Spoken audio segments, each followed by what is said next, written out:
আমরা বাংলাদেশের মানুষ আমরা সবসময় নির্বাচন খুব পছন্দ করি, কিন্তু গত 15 বছরে এমন একটা অবস্থা তৈরি করা হয়েছে যে নির্বাচন থেকে দূরে থাকতে পারলে মানুষ যেন বেঁচে যায়, এই ধরনের একটা অবস্থা তৈরি হয়েছে।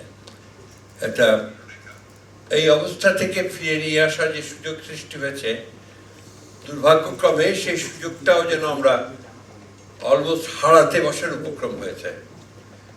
গত কয়েক মাসে, বিশেষ করে কয়েকদিনে যে ঘটনাগুলো ঘটলো, এই ঘটনাগুলোতে মানুষ কিন্তু অনেক আপনার উদ্বিগ্ন হয়ে উঠেছেন এবং মানুষ ভাবছেন, আবার নতুন করে ভাবছেন যে নির্বাচনটা আদৌ হবে কি। আমাদের দুর্ভাগ্য যে আমরা যখনই আপনার একটা সুযোগ পাই, দেখা যায় যে কিছু কিছু মহল, কিছু কিছু ঘটনা সেই সুযোগগুলোকে বিনষ্ট করে দেয়। আমরা সেই সম্ভাবনাটাকে দূর করে আমরা সত্যিকার অর্থেই একটা আশার সঙ্গে আমরা সামনে নির্বাচনের দিকে যেতে চাই। আমার দল, বাংলাদেশ জাতীয়তাবাদী দল, প্রথম থেকেই আমরা নির্বাচনের উপরে খুব জোর দিয়ে আসছিলাম। এর জন্য আমাদেরকে অনেকেই আবার খোঁটা দিয়েছেন, বলেছেন যে বিএনপি শুধু নির্বাচনে যেতে চায়, ক্ষমতায় যেতে চায়।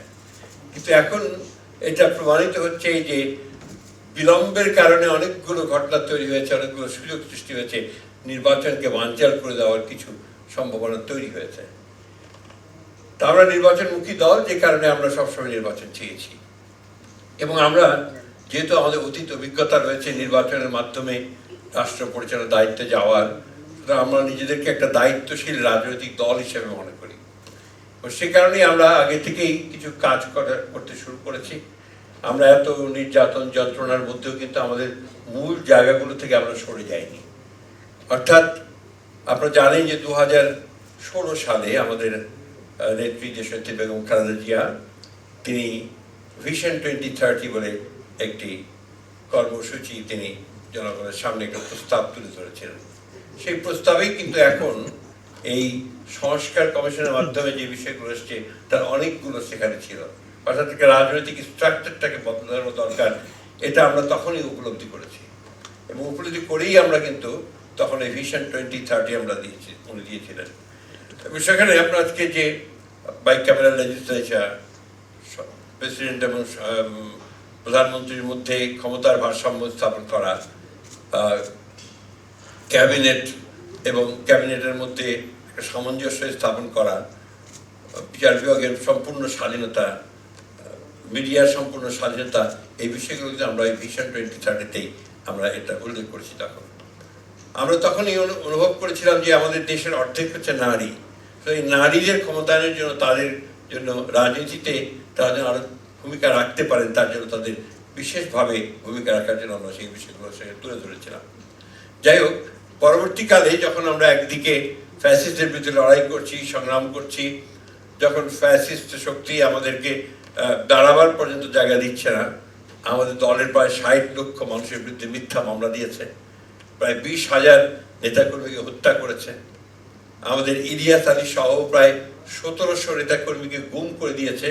সেই অবস্থার মধ্যেও কিন্তু আমরা আরেকটি প্রস্তাব আমরা নিজেরা করেছিলাম, প্রথমে 10 দফা, তারপরে 27 দফা, এবং পরবর্তীতে আমাদের সঙ্গে যারা আন্দোলন করছিলেন তাদের সঙ্গে আলোচনার প্রেক্ষিতে আমরা 31 দফা আমরা একটা প্রণয়ন করেছি এবং সেটা জাতির সামনে আমরা তুলে ধরেছি।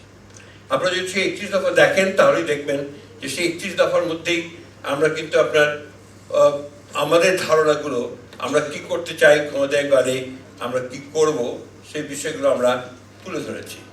এবং সেই 31 দফার মধ্যে আমি আপনার পুরোটা আপনাদের সামনে বলতে চাই না, আমরা কয়েকটা কথা আপনাদের সামনে বলতে চাই যেগুলো আমরা তখনই বলেছিলাম।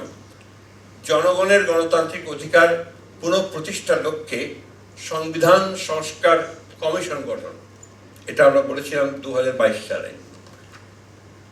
আমরা বলেছিলাম সম্প্রতিমূলক রাষ্ট্রসত্তা ও জাতীয় সমন্বয় কমিশন গঠন করার জন্য, ন্যাশনাল রিকনসিলিয়েশন কমিশন।